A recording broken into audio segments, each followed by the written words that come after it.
Un roi régnait, comme tous les grands rois, entouré de nombreux conseillers. Il avait pour premier ministre un homme plein de sagesse qui répétait toujours « Tout arrive pour le mieux ». Et ces paroles agaçaient son entourage qui ne comprenait pas toujours ce qu'il voulait dire. Un jour, en chassant, le roi se coupa accidentellement le petit doigt. Fou de douleur, il retourna au palais tenant sa main blessée.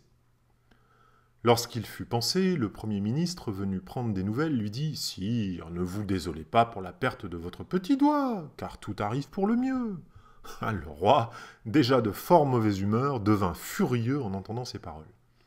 Il ordonna donc à ses gardes de jeter immédiatement le ministre en prison.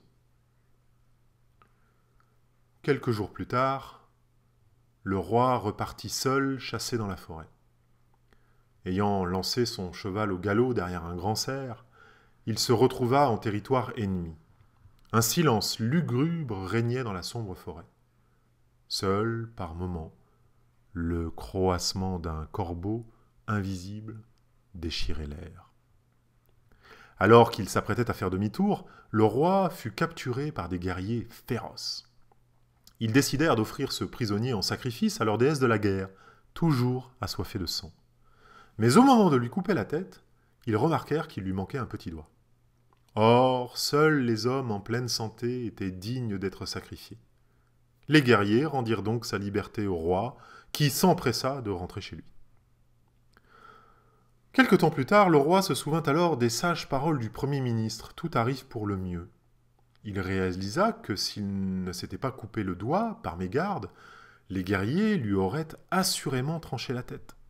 Il fit donc immédiatement relâcher son conseiller, et lorsque celui-ci comparut devant lui, le roi lui demanda, curieux, « Si tout arrive pour le mieux, quel bénéfice as-tu tiré de ta semaine en prison ?»« Sire, répondit le Premier ministre, j'accompagne toujours votre majesté partout.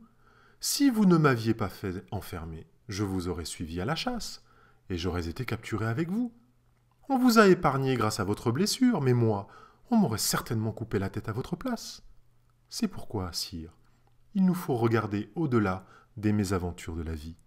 Et même si elles nous désolent sur le moment, gardez confiance, car tout arrive pour le mieux. » D'après une histoire de Satya Sai Baba.